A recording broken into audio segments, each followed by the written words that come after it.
The key works in this padlock because it aligns the gap between each pin stack to the shear line shown just here.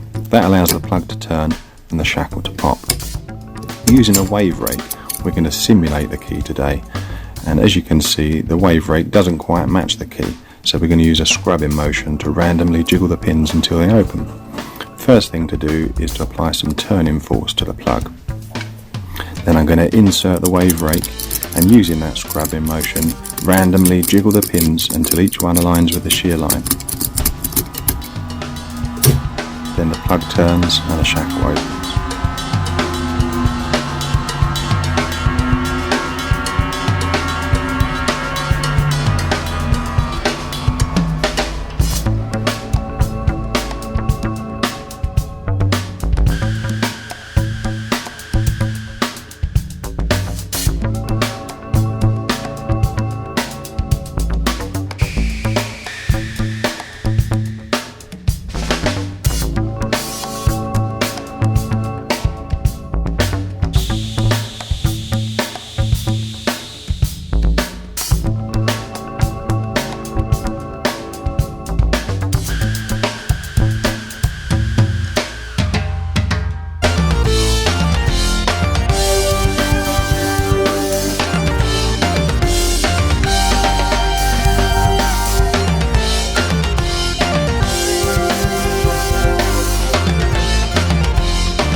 Please support our channel by subscribing.